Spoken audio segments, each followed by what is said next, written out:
In the summer of 1996, the Carter family, Daniel, his wife Margaret, and their 2 children, Emily and Jacob, decided to abandon city life and retreat into the wilderness of Montana. Friends and relatives were stunned when the family announced their decision to cut off all ties, sell their possessions, and vanish into the deep woods. Daniel was a survivalist at heart, fascinated by the idea of living without electricity, phones, or even neighbors. He claimed the modern world was rotting, and he wanted his children raised in purity, where the only sounds were the wind, the river, and the crackling of a fire at night. The Carters were last seen loading supplies into an old pickup truck, wood, canned food, hunting gear, and a generator. They told no one exactly where they were going, only that they had found perfect spot in the mountains where no one could bother them. Neighbors waved goodbye, assuming they'd visit town again in a few weeks for groceries. But weeks turned into months, and no one ever saw the Carters return. By early winter, concern began to grow. A postal worker noticed their mailbox had not been emptied in months, filled instead with damp letters and advertisements. The family's bank account sat untouched, with no transactions since the day they left. Even the children's school reported them missing after Margaret never filed withdrawal papers. Small talk in the town turned to whispers. Had the Carters really gone to live off-grid, or had something much darker happened to them in those woods? Eventually, local authorities organized a small search team. Rangers and deputies combed the outskirts of the forest, checking old trails and cabins, but no trace of the family could be found. Not a single footprint, no abandoned supplies, no sign of struggle. The forest swallowed them whole, as if they had never existed. With no evidence of foul play and no family demanding answers, the search was quietly called off after 2 weeks. The official report concluded that the Carters had willingly isolated themselves and likely relocated to another remote area. To the town, however, the unanswered questions lingered. Why didn't they ever return for supplies? Why did they never write to their relatives, not even once? And why, from the very beginning, did their decision to leave feel less like a fresh start and more like a vanishing? Deep within the Montana wilderness, the Carter family's cabin stood as a lonely monument to their disappearance. Built from rough, hewn logs and surrounded by towering pines, it was the kind of place that looked more like a trap than a home. The forest around it was unnervingly still, the kind of silence that made your ears ring. Locals who ventured close often said the air felt heavy there, as if the cabin itself carried the weight of something unspeakable.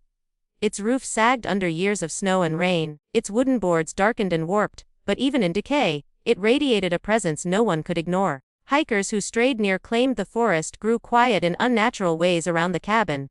Birds that filled the skies elsewhere would fall silent here, and the usual scurrying of small animals seemed to vanish.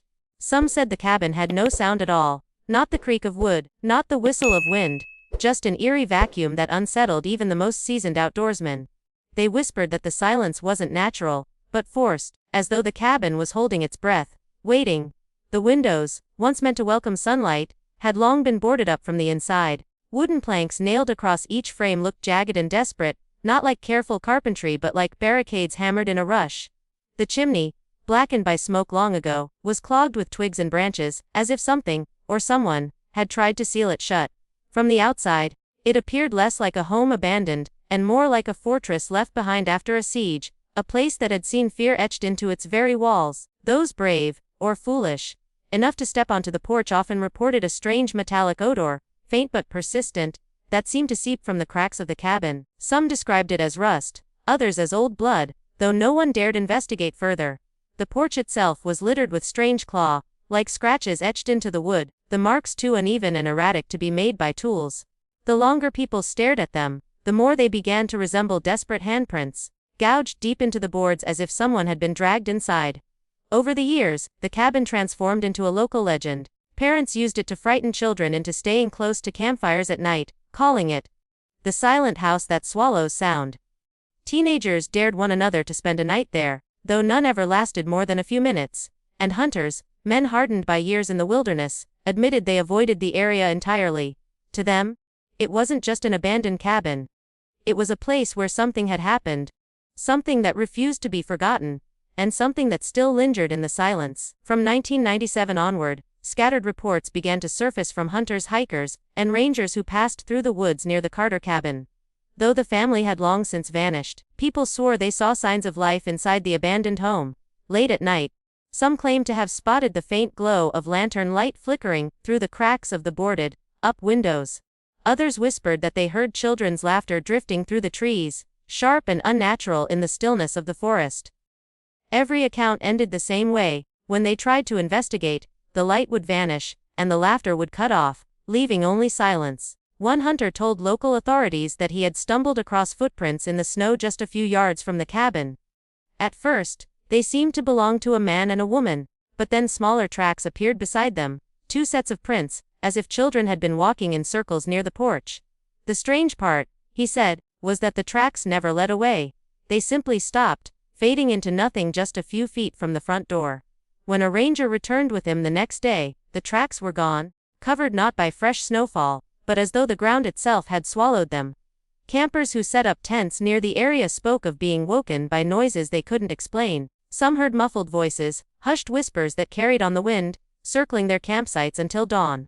Others described the sound of crying, soft at first, then growing into the unmistakable wails of children in distress.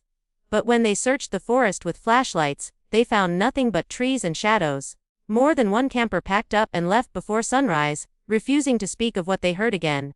One of the most chilling accounts came from a park ranger in 2002. While making his rounds, he claimed he noticed deep scratches etched across the cabin's door, long and jagged as though something, or someone, had clawed its way inside. He described the marks as fresh, with splinters of wood still scattered on the ground. But when he returned the following day with another ranger, the scratches were gone. The door looked untouched, its surface as smooth as if the marks had never existed at all. His report was filed, but no further action was taken, dismissed as stress or imagination. Stories like these spread quickly in the nearby town. Locals argued over their authenticity, but one detail always stayed the same: anyone who got too close to the cabin felt watched. Whether it was the eyes of the forest, a trick of paranoia, or something darker that lingered there, no one could explain. The cabin wasn't just abandoned, it was alive with secrets, and each strange report only made the legend of the Carters more disturbing. It was a sweltering July afternoon in 2006, when a group of geology students from a nearby university wandered deeper into the Montana forest than they had planned. Their assignment was simple: collect rock samples from the mountainside and record soil variations. But curiosity led them down an overgrown trail, one that seemed to twist unnaturally toward the center of the woods. After hours of hiking, they stumbled upon a clearing, and there it was, the Carter family cabin. Time had not been kind to it. The roof sagged heavily, the wood was gray and splintering, and vines crawled up the walls like nature itself was trying to bury the place. At first, the students hesitated. The stories about the cabin had traveled far beyond the local town, and most of them had heard at least fragments of the legend: the family that disappeared, the silence that surrounded their home, the voices reported in the trees. Nervous laughter broke the tension as they debated whether to approach. But youthful bravado won out, and soon one of them dared to push the door, only to find it swollen shut with years of rot. They worked together, prying it open until the wood cracked and splintered, releasing a gust of fall, suffocating air from within. The inside of the cabin looked frozen in time. Dust blanketed everything, and broken furniture lay scattered across the warped floorboards. A child's toy, a small wooden horse, rested in the corner, its paint chipped away. Tattered curtains still clung to the windows, stiff with age and mildew. But what struck the students the most was the smell. It was not just the stale odor of mold and decay. It was sharper, heavier, something that made their stomachs churn. The longer they stayed, the more they realized it was the unmistakable stench of rot. As their flashlights swept across the room, one of the students screamed. On the floor near the center of the cabin, scattered beneath a layer of dirt and dust, were bones, small, brittle, and half buried in the wood's cracks. But the most disturbing sight came from the piles of crawling maggots swarming across them. The students recoiled in horror, gagging at the sight. It didn't make sense. 10 years had passed since the Carters disappeared, yet the remains looked fresh enough to still be feeding insects. It was as though time itself inside the cabin refused to move forward. Panic set in, and the group bolted from the cabin, some of them stumbling over the uneven porch as they rushed back toward the trail. They didn't stop running until they reached their vans, breathless and trembling. Though terrified, they knew they couldn't keep what they had seen a secret. Hours later, the authorities received a frantic report of human remains inside the Carter cabin, and for the first time in a decade, the silence surrounding the case was about to be broken. When investigators entered the cabin after the students' report, the stench of rot hit them with an almost physical force. They covered their mouths and noses, but it did little to block out the suffocating odor. Flashlight scanned the cabin's interior, and what had once been a simple family home now resembled a place of torment. The remains scattered across the floor were not neatly laid to rest, they were strewn haphazardly, as if the bodies had collapsed where they stood, or had been dragged apart over time. The bones were discolored, many of them cracked, and several bore marks that looked disturbingly like they had been gnawed on. Forensic teams worked carefully, collecting what they could, but the horror only deepened with every discovery. On the cabin's walls, faint scratches and carvings stood out beneath layers of grime. By the doorframe, investigators found desperate etchings in jagged handwriting. "We are not alone here." The words had been carved with such force that the knife, or whatever tool had been used, had splintered the wood. Nearby, another message was found in what appeared to be a child's shaky scrawl. "It comes at night." The crude lettering was uneven, pressed so hard into the wall that flakes of wood had broken away. In one corner, beneath what remained of a broken table, lay fragments of clothing, shredded fabric belonging to both adults and children. Some pieces were stained dark, the color dulled with age but unmistakable as blood. A child's shoe was discovered with its laces torn completely out, as though yanked in panic. Beside it, the remnants of a lantern sat on the floor, the glass shattered and blackened by soot. It was as though the Carters had tried to keep light burning, until the very last moment, fighting off whatever it was they believed lurked outside. Even more disturbing was the evidence that someone had attempted to fortify the cabin from within. Heavy furniture had been dragged across the windows, and long planks of wood nailed across the door. But the barricades had not been enough. One window frame showed signs of splintering inward, as if something, or someone, had forced its way through. Near the fireplace, investigators found what looked like claw marks gouged into the stone itself, the grooves deep and ragged. The sight unsettled even the most seasoned officers, leaving them with questions they refused to voice aloud. The final discovery came in the form of bone arrangements. In the center of the cabin, a cluster of skeletal remains appeared to have been deliberately positioned in a circle, their skulls facing outward. Whether this was done by the family in some ritual attempt at protection, or by something that came afterward, no one could determine. But lying within that circle, half buried under dust and crawling with maggots, was a small half-burnt book, a journal that seemed to hold the last words of Daniel Carter himself. The leather-bound journal, discovered half-burnt among the remains, was unlike anything investigators had expected to find. Its cover was cracked, blackened on one edge as though someone had tried to set it on fire, but failed to finish the job. The pages inside were brittle, water-stained, and smeared with dirt, but much of the writing remained legible. The first entries seemed ordinary, describing daily life in the cabin, the challenges of chopping wood, hunting for food, and adjusting to a life far from electricity and comfort. Yet, as the journal continued, the tone shifted. Daniel Carter's neat, steady handwriting grew jagged, rushed, as if written in fear. One entry described, "He's in the tree line, staring at the family as they gathered firewood." Daniel wrote that he initially assumed it was a wolf or a bear, but the shape he glimpsed was too tall, too still, too patient. He claimed that for 3 nights in a row, the same figure lingered just beyond the glow of their lanterns, unmoving, watching. Margaret, his wife, insisted she heard something whispering outside her window at night, a voice that repeated her name, soft but insistent, until dawn. Daniel noted that the children also complained of hearing it, though they refused to describe what it said. The later entries became frantic. "It comes at night." He wrote more than once, underlining the phrase until the ink bled through the page. He described scratches appearing on the door, even after he had reinforced it with heavy boards. He mentioned lanterns that went out by themselves, matches that refused to strike, and the strange feeling that the very walls of the cabin were closing in. "We cannot sleep." One entry read, the handwriting uneven and slanted. "The children cry all night. I tell them it's only the wind, but I no longer believe it myself." In what appeared to be one of the final coherent entries, Daniel wrote of something entering the cabin. He didn't explain how it got inside, only that they woke to find claw marks along the stone fireplace, and the sound of breathing in the dark corners of the room. Margaret wanted to flee, but Daniel wrote that every time they opened the door, the forest seemed wrong, the paths unfamiliar, as though the woods themselves had rearranged to trap them. "There is no way out," he scrawled in desperate strokes. "It wants us to stay." The very last page of the journal was a mess of smeared ink and torn paper. A single sentence had been started but never finished. "If anyone finds this, know that." The rest trailed off, the ink blotted and smeared by what looked like blood. No further words were written. For investigators, the journal raised more questions than it answered. leaving behind a haunting record of the Carters' final days, a window into a descent from hope, to fear, to something far more terrifying. The investigation into the Carter family's remains and the disturbing journal entries left officials with more questions than answers. Forensic experts attempted to determine the cause of death, but the evidence only deepened the mystery.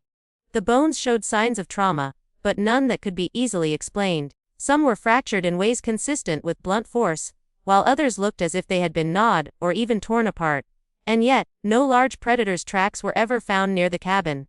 The maggots discovered crawling across the remains puzzled pathologists most of all. After 10 years, the bodies should have been long decomposed, not fresh enough to attract such activity.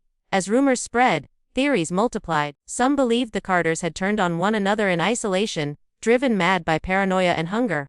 Others whispered of a more sinister explanation. That the family had been stalked by something unknown, something that waited until their final defenses crumbled before striking. The journal's entries, especially the repeated warnings of "comes at night," fueled speculation of a presence in the forest. A predator that didn't leave tracks or signs but left behind terror, etched into the minds of its victims. Even investigators admitted privately that parts of the case defied logic. Why had the barricades failed when there was no evidence of forced entry? Why had the windows been sealed so tightly, yet the journal described something inside the cabin? And why did the final page end so abruptly, as though Daniel himself had been interrupted mid-sentence? The silence of the forest around the cabin seemed to taunt those searching for explanations, as though the woods themselves were complicit in guarding the truth. The local authorities eventually sealed the cabin, barring access and restricting the trail. Officially, the case was closed once again, marked as an unsolved tragedy of isolation. But the community knew better. Hunters refused to enter that stretch of forest. Hikers warned each other never to linger near the clearing, especially at night. Some swore that, on cold evenings, you could still see a faint lantern light flickering through the cracks of the boarded windows, just as witnesses had claimed years before. The unanswered questions hung heavy, refusing to fade even after the investigation was filed away. Why had the maggots appeared a decade too late? Why had the bones been arranged in that eerie circle in the center of the room? And perhaps most disturbing of all, if something had stalked the Carters until their final days, was it still there, waiting in the silence, watching for the next soul to wander too close? And so, the story of the Carter family remains one of the most haunting mysteries ever whispered through the mountains of Montana. A family who sought freedom in the wilderness, only to vanish in silence, leaving behind bones, maggots, and words carved in fear. The journal tells us they weren't alone, that something waited for them each night, but it never tells us what. To this day, the cabin still stands, rotting deeper into the forest, its doors sealed by the authorities. But those who dare to wander too close swear they still hear it. Soft whispers drifting through the trees, the faint creak of footsteps on hollow floorboards, and sometimes the flicker of a lantern's glow through the cracks of boarded windows. The Carter story ends in questions, not answers. Questions that will never be solved. Questions that keep locals awake at night, wondering if the woods themselves hide something we were never meant to see. So the next time you find yourself hiking off the beaten trail, far from the sound of civilization, far from the comfort of human voices, stop for a moment and listen closely. If the forest grows too quiet, if the silence feels heavy, you may want to turn back. Because as the Carters wrote with their last breaths, it comes at night.